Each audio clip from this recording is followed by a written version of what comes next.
in 12 months. And what a great job you've done. Congratulations to you and all the news team that you lead down there. Thank you so much. You know, Dr. Phil, you are one of, if not the most recognized faces, the most trusted when it comes to media, news, television.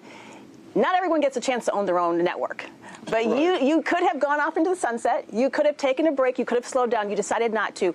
Talk to me about what this means to you personally, to watch this from its inception, and now we're celebrating 1 year.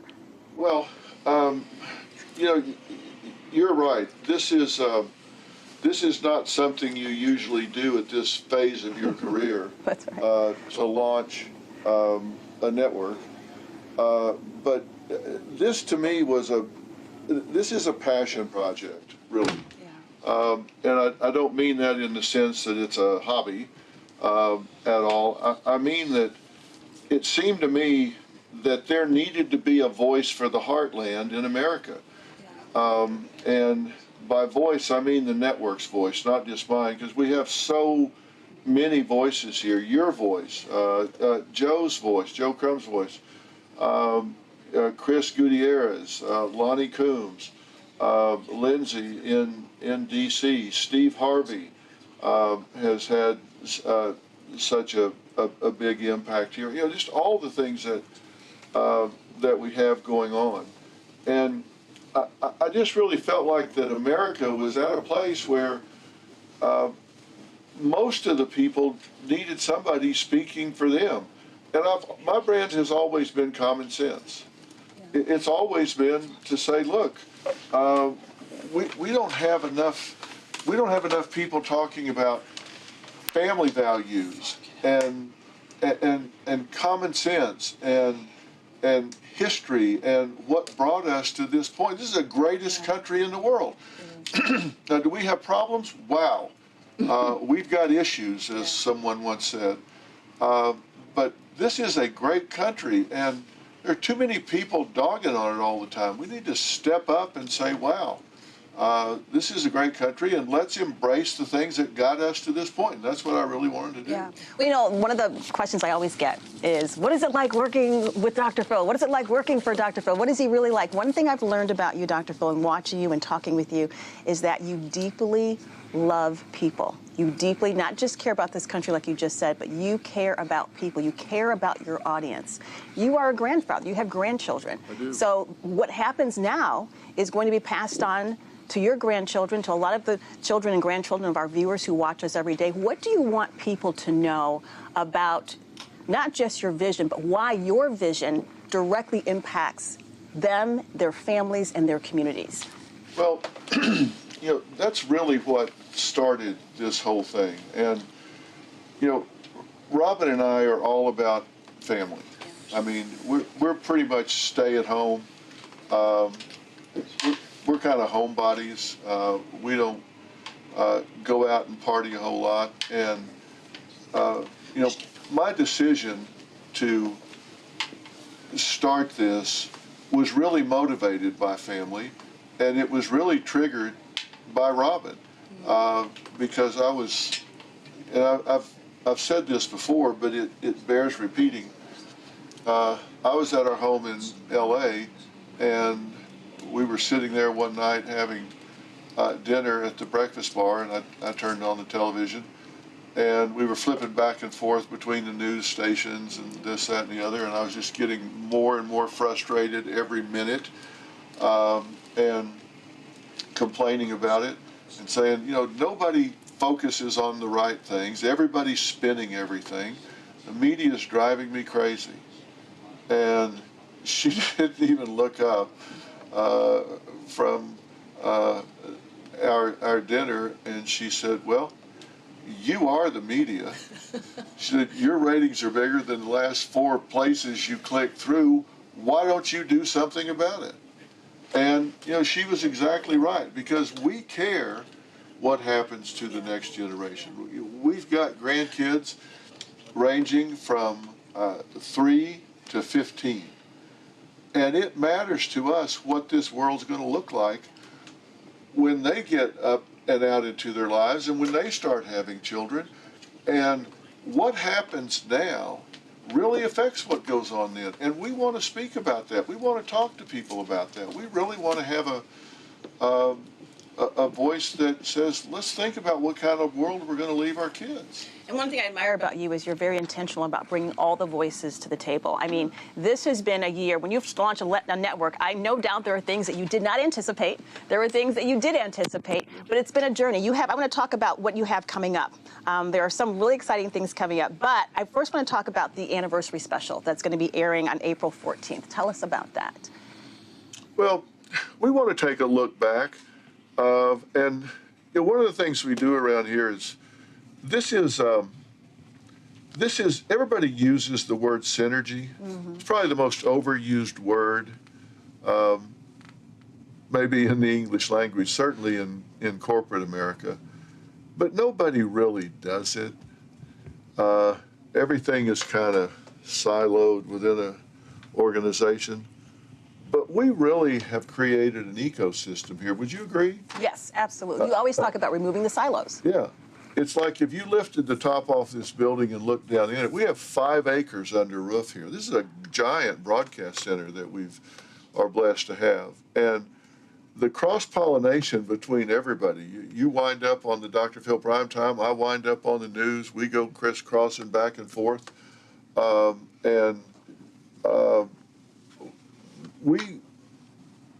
When we do this anniversary special, I don't know how long it'll be. It may be 60 minutes, it may be 90 minutes, it may be 2 hours. I don't know. We're just going to do a look back over the last year and see the things that we think have really kind of been tent poles that really stuck out above everything else, and kind of review and remind folks of that. And I started out, the first time I ever gave an interview about the Dr. Phil platform, I was asked, the first question I was asked, it was by Roger King from King World Productions. He said, "What's this show going to be about?" And I didn't know what he was going to ask me, and I said, "I want to talk about things that matter to people who care. And I want to bring usable information to people's homes every day for free." And I didn't know I was going to say that, but now, 25, 28, whatever it is, years later, from when I had that first interview, I think we're still doing that. We're talking about things that matter to people who care about those things. And I'm trying to do it in a way that is understandable and usable in action-oriented ways. And I think that makes a difference. If people can watch this and it's television you can use, then that's the highest and best use of the medium. Yeah. And so we've continued to do that. I'm continuing. You don't see me do shows with a bunch of talking heads. You can see that on cable news. That's not who we are here. I talk to real people facing real challenges that are looking for real answers in their lives. And that's what this network's about, across the board. And I get criticized sometimes for giving both sides a platform. I just did a show last week that people will be furious about. I am a very outspoken advocate for Israel, and fighting against anti-Semitism. I was speaking at an event last night for the Jewish population here in Dallas. And I had on someone that I believe is a material supporter of terrorism, Hamas. And people say, why would you platform that person? Why would you give that person a voice? Because we need to know what's going on. We need to know their side of the issue. Now, she and I didn't get along at all, and I took her to task, and I invited people to fact check what I was saying and fact check what she was saying, but we didn't get along at all, because I think they're Hamas absolute terrorists. They have captured and killed Americans, and I said so, and I think that is terrible, and I think what happened October 7th was terrible. But I want to own the debate lane in America. I want people to be able to hear, why are these people justifying what they're doing. So I try to bring both sides and let people hear it. And you're going to see that as we look back over the last year. You're going to see that we try to bring both sides and let people hear it so they can think critically and make up their own mind. And I want people to remember that, because you took us to college campuses. Yes. You pulled the veil back and showed people what was really going on inside this conflict. Some of the things that the legacy media would not show or would not even talk about or pay attention to. And you mentioned people in America need real answers. But in order to get real answers, you need to see the real story, bringing both sides to the table. And that brings me to our next topic, your new podcast, because you're not done. You are expanding the tent, and you're now launching a brand new podcast. It's called The Real Story. Tell us about that. Yeah, The Real Story is, again, a reaction to the legacy media. Because even though you'll hear different outlets say, okay, we're going to try to moderate our position here. We're not going to be so in a bubble. I was watching election results last night, and there were a few important elections, and the Republicans won those elections. And look, I don't talk politics. People think I do. They've labeled me as taking political positions. I really don't. I take cultural positions, and if they happen to align with one side or the other, but if people will listen carefully, I'm just as critical of the right side of the aisle as I am the left side of the aisle. I'm just as critical of a Republican politician as a Democrat politician. I focus on the issues and how they impact our families, the culture. And I heard him talking last night. Somebody won the election in Florida and only won by 10 points. They said, well, when Trump was on the ticket, they won by 30 points. So this should be grave concern to the Republicans. And it's like, the guy won by 10 points. And they're trying to spin it instead of just saying, hey, congratulations, you won, let's move on. I want to talk about the real story. Look, I'm going to give people the facts. Here's what happened. Boom, boom, boom, boom. And then I'm going to tell them, here's what I think. This is my opinion. But first, I'm going to give you the real facts so you can think about it critically. Make up your own mind. You know, it's been said there's no good news, only news. No bad news, only news. It's up to you to decide is it good news or bad news. I think you said something very interesting right there, and something very important. You said, I'm going to show people how to think critically. Yeah. There's not a lot of critical thinking going on because there's so much emotion. And we're not teaching it in our colleges. We're not teaching it in our schools. We're not teaching people how to critically think. So I'm going to give people the facts. Here's the facts. No spin, no nothing. Now, I'll tell you what I think about it after I give you the facts. And if you don't agree with me, throw it out. And if what I say to you won't withstand challenge, hit the eject button. Fact check me. And if I'm wrong, throw it out. Don't let me think for you. Don't let anybody think for you. I'm going to give you the facts and I'm going to tell you what I think. Because I get a lot of questions. You know, what do you think? Like, what do you think about people tearing up Teslas all over the country? What do you think about people burning Teslas and burning Tesla charging stations and shooting guns through the windows of Tesla dealerships? I think it's stupid. I think it's asinine. Are you kidding me? If you don't like what he's doing, if you don't like what Elon Musk is doing in Doge, say so. Call your congressman, call your representative, do whatever you want to do, but don't go to. There's some guy whose livelihood is a Tesla dealership in Oregon or El Paso or whatever. They don't have anything to do with Doge. That's their business. That's how they feed their children. Why are you attacking and destroying their property? Yeah. That is, to me, absurd. With your expertise coming from a psychological background, when you see the state of the psyche of America, when we watch on television Tesla attacks, like you said, what does that tell you about where we are as a country, and how important is it that you are injecting yourself into this conversation? I think it tells me that we have a lot of people that are being influenced by a few people. I think we have very loud, shrill, activists, I call it tyranny of the fringe, that are out there agitating and doing these extreme acts, I don't think it reflects the United States of America at all. I don't think that we're nearly as divided as people are trying to project and are trying to drive a wedge between us. You see, we had when Trump did his address to joint sessions of Congress, you had Al Green standing up, shaking his cane and yelling at the President of the United States for the world to see. Ridiculous. Not, 2 years ago, you had Marjorie Taylor Greene standing up yelling liar at President Biden for the world to see. Not a good look.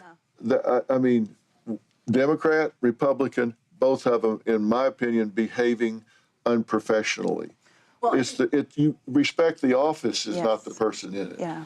Well, I can tell you, people listening to you as we celebrate this milestone, this 1-year anniversary, it's a breath of fresh air to a lot of people at home listening to you. We want to give you a chance at home to actually see the podcast, and Dr. Phil is going to show you what he's talking about when he's talking about giving you the real answers. But Dr. Phil, I first want to ask you, because you're always working on something huge. So I want to know, what are you working on this week, and what can we expect coming up in the future? Well, I'm scheduled to sit down with RFK Jr. and talk about what's going on right now, because he's just taken over HHS, and I was in touch with him last night. He's just had one of the great vaccinologists, one of the great vaccine specialists, Peter Marks, I believe it is, resign, saying that there's not transparency and the dedication to the truth there. And so he resigned. I think he should have resigned. If that's the way he feels, and he's not willing to stay around long enough to find out what's going on, I think Bobby Kennedy deserves to have people that are committed and loyal to the mission there. And if they're not, they can't feel that way, then they should leave. We'll see. Yeah. We'll see what happens. I think he's transparent. I think he's sincere, but we'll see. Yeah. We'll see what goes on. So I'm going to sit down and talk to him and ask him some questions about what's going on. I'm continuing to work on immigration and focus on that. Inside that too. Yes. Inside some of the deportations. Yeah, I've been inside that, and I'm a big supporter of immigration. We need immigration in America. Oh my gosh, we need the talent, we need the people, we need the energy, we need the diversity, we need immigration. But there's a right way and a wrong way to do it. All right. And it's not all on them. We need to fix our immigration courts and our system. It takes 7 to 10 years to get in front of a court. My God. 700 judges right now to see all these cases. So unbelievable. 6-year wait. We have to fix that problem. Yeah. But you don't, the answer is not to come into the country illegally. Yeah. And I work a lot with Tom Homan on that. And so I'm working on those issues. And I'm also working on a lot of family issues in this country. Membership in churches in America has dropped below 50% for the first time in our country's history. It doesn't bode well for families. No. And so I'm really working on a lot of family issues right now. So some of this has to do with policies that affect us all. Some of it has to do with starting inside the home and working out. So. Wow. And we've got some surprises coming that I can't talk about yet. Oh, that smile. Okay, these are going to be good, I can tell. Well, Dr. Phil, we want to give people a chance to see your new podcast that you are launching this week. The first episode is called The Legacy Media Thinks You're Stupid. They must. They must. So let's take a look at that first podcast. It's called The Real Story, and here it is. Hey, it's Dr. Phil, and I'm coming to you with The Real Story. I have come to the conclusion that a bunch of so-called journalists in the legacy media have decided that you are stupid. Stupid, I tell you. They apparently think they could tell you crap was candy and you would eat it. Perfect example.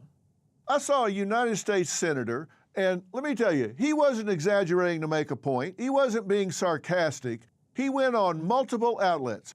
CNN with Dana Bash, MSNBC, posted it on X, and there were other outlets out there as well. The White House has become an arm of the Kremlin.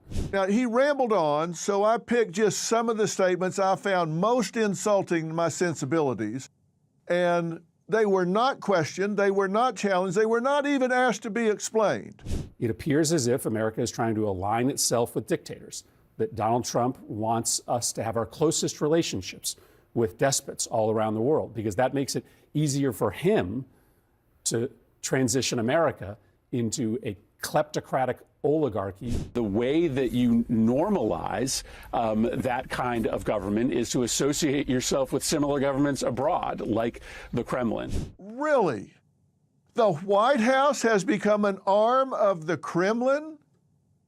Donald Trump wants us to have our closest relationship with despots all around the world because that makes it easier for him to transition America into a kleptocratic oligarchy where Elon Musk and Donald Trump rule and steal from the American people? Seriously, if we were allied with democracies, that would make it harder. But if the United States' closest partner is Russia, then it makes it a lot easier for Donald Trump and Elon and their billionaire pals to steal from the American people, to steal our data, our Medicare, to steal our Medicaid in order to enrich themselves. Come on. Since I don't think you're stupid, like a lot of legacy media outlets apparently do, I want you to just weigh this commonsensically with me for a minute. Klepto-oligarchy, let me tell you what that means. It means corrupt leaders with political power to steal, embezzle, misappropriate, take bribes, kickbacks, and ship them all off to foreign countries that they plan to flee to later. Look, I've spent a lot of my time focusing on why people do what they do and don't do what they don't do. And to reason through this, it does not require that you like or support Trump, Musk, Doge, the Republicans, none of the above. It doesn't even require that you be Democrat or Republican, just that you think, critically think, and use common sense. Look, I wrote some of these things down because they were so important to me. You can decide Trump is a moron if you want to. I disagree, but it doesn't matter. You can decide that Musk is an idiot, a lucky psychopath. Maybe he became the richest man on planet Earth because he was just, I don't know, in the right place at the right time. Whatever you want to tell yourself.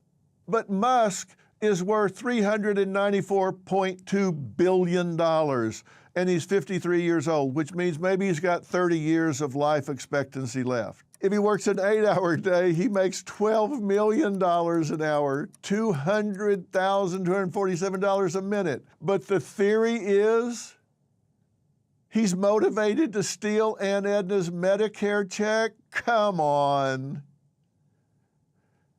He's saying all of this, and these journalists are not even pushing back? A means towards transitioning our democracy to something very, very different, something we've never, ever seen before in this country. Mm-hmm. So, Senator, what is the next step? What are you hearing right now? Really? Look for motivation here. Dana Bash, for example, at one point after he calls not just Musk, but the President of the United States of America an outright thief, on the air says, well, there was a lot there. But if the United States' closest partner is Russia, then it makes it a lot easier for Donald Trump, Elon, and their billionaire pals to steal from the American people, to steal our data, to steal our Medicare, to steal our Medicaid in order to enrich themselves. There was a lot there. What about, wait a minute, do you have any proof? What do you base these allegations on? Go back to this kleptocratic oligarchy. That means you're stealing, you're shipping this off to some foreign country. You're saying all this. Do you have any proof of that? We are the most powerful country in the world. Why would we become an arm of a lesser country? One that is so weak they're having to abduct men to take to the front in the war with Ukraine. How about, excuse me, Senator, Musk is the wealthiest man on the planet. He's making almost $100 million a day. Why would he need to steal Joe Bob's money? Why would he need to steal Aunt Edna's money? And then if that is all true, isn't that treason? Why would you then say to your colleagues, oh, I'll let everybody decide if they want to go to the speech? If you really believe that was true, my God, I would think you would be so up in arms, you couldn't even sit here. Look, this is a land of free speech. But if you're a U.S. Senator, is there a point at which trying to be compelling becomes reckless? If you're employed as a journalist but you don't ask common sense questions, why do we even need you? Is there a point where unchallenged accusations contribute to inciting people to violence, unrest, whatever? Is it possible to question assertions based on common sense? Well, I think so. James Freeman did it on this very story in the Wall Street Journal. I read it myself. Tara Suter with The Hill wrote about it, and she questioned Marco Rubio and whether he was doing what people thought he should be doing. She didn't go so far as to call the president an outright thief. Look, this is. I understand politics are sometimes divisive. People get upset. I get that. And that may be all I understand about politics, but come on. You got to be a critical thinker. You can't let these legacy media types who clearly have an agenda, because they're not telling you the real story. You have to think for yourself. You've got to use critical thinking. You've got to look at something and say, all right, wait a minute, let me just break that down like I've done. I sat down, broke it down, made up notes, and asked myself, does this make common sense? You can't rely on them. They're not doing their job. Don't rely on me. If anything I tell you won't withstand challenge, kick it to the curb. Rely on yourself. Think for yourself. Make up your own decisions. I'm going to tell you what I think the real story is. Use that. Put that into the mix. But make up your own mind. You shouldn't substitute my judgment for your own, and you damn sure shouldn't substitute their judgment for your own. Think for yourself. I support your doing so. I'll see you next time when I talk about the real story. Okay, the passion meter just kept going up like this. I think it was off the charts. Yeah. And congrats, Dr. Phil. Congrats to the entire team. We love our team. We love working here. We could not do it without an entire team. It's an entire family, and you are part of that. And, of course, the podcast, you're going to challenge the bullies. You're going to cut through the headlines. And common sense, that's what it is. It's common sense. So, no spin, just the truth. We can all breathe a breath of fresh air. Yep. A sigh of relief that is now going to be an option. That's right. So just a reminder, there's much more coming up today. As you know, the president calling today Liberation Day. The big tariff announcement is scheduled for 4 p.m. Eastern in the Rose Garden. Of course, you know it. We'll be all over it. We'll have every single bit of it for you live. Yep, we'll take you right now, though, to Dr. Phil Wake Up, the episode we are joining Child with a Child. A teenage mother wants to prove her family that she is a fit parent. Have a great day. We appreciate you joining us. We'll see you tonight on the news on Merit Evening News. God bless. Tries to critique Megan on her parenting techniques. It's shut up. It's my baby. I can do what I want. You're not his mother. The person I feel sorry for is Gabriel. Well, Brian and Rhonda are joining us now. Now, they've been watching the show backstage. I'm curious what your reactions are to what you've seen and heard so far. It's our life. I mean, that's exactly what we're living right now. I know Megan thinks that, we're going back to the move out thing, that she's capable of doing it, but she's shown me no responsibility as of to date. What's going wrong in this situation? I mean, first off, is she doing what she needs to, in your opinion? Absolutely not. So what is she failing to do? She's failing to be a mother. Did you think that this was infused through some kind of osmotic DNA, or what did you think all of this parenting plan and skills would come from? I was hoping for me. I mean, I don't know. I think as a mother, it's kind of like a maternal instinct.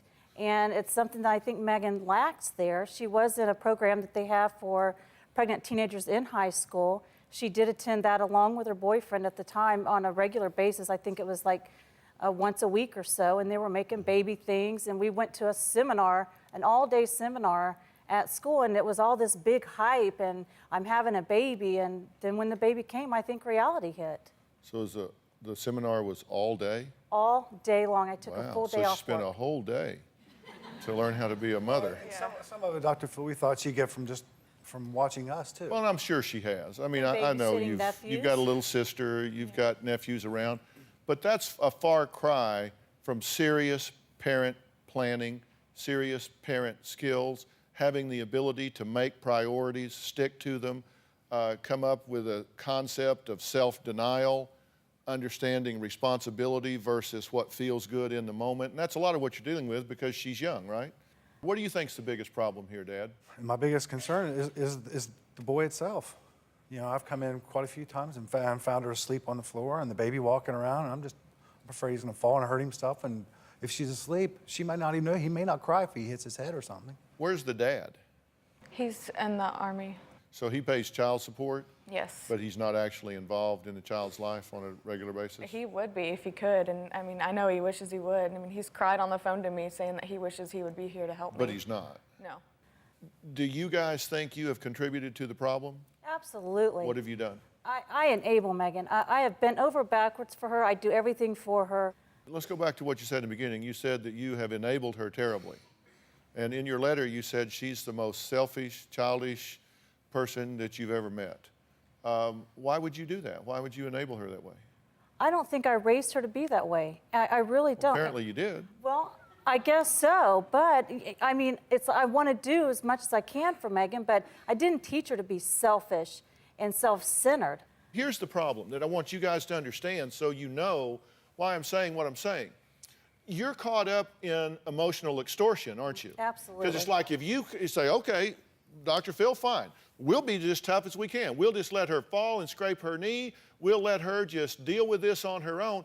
But when we do that, we throw Gabriel under the bus. Absolutely. And so she's got emotional leverage on you, right? Absolutely. It's like you kick me out, then my baby is living under a bridge. Yeah. And you don't do this, then it just won't get done. So you are being extorted emotionally because you care for this child. That's what you see, true? Yes, that's what I feel, yes. So you've got leverage here, right? Yes. You know if you don't take care of that baby, they will. If the baby's crying and you don't get up, they will. If the baby needs changing and you don't do it, they will. If the baby's hungry, you don't feed the baby, they will. You know that, true? Yeah. And so you take advantage of that. So every now and then, yeah, I do. I admit I do.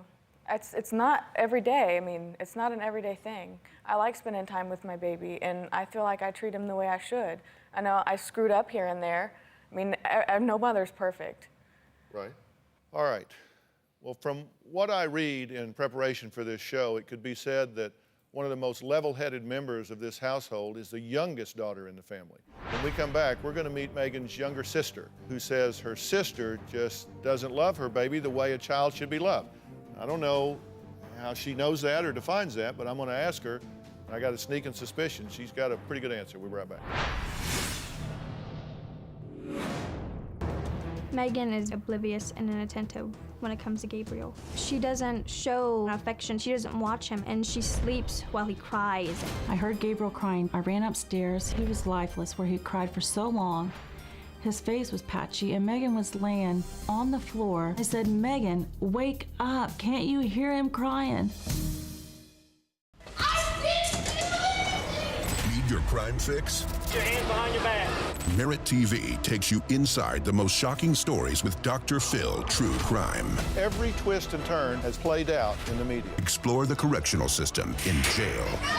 Break it up! Break it up! Ow! Head out to the streets with Cops Reloaded. Hands up! Get on the ground! Wrap it all up with us on Crime Stories with Nancy Grace. Get your ultimate true crime fix starting at 3/2 Central on MeritTV. Well, we have heard so much about sleep cream and how it can help you to sleep like a baby, but will it work for everyone? Well, based on all the feedback, sleep cream should improve sleep for almost any adult who uses it nightly.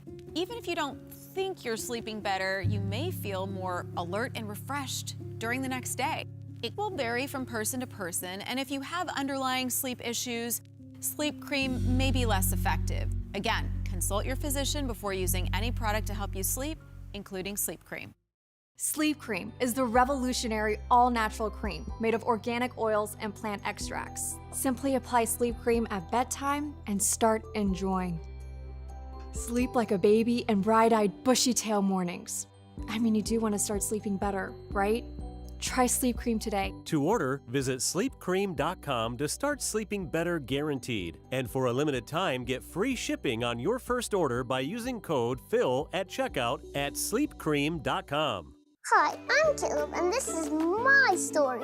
I was born with osteogenesis imperfecta, or brittle bone disease. I have broken my bones almost 200 times, and I have had 11 surgeries.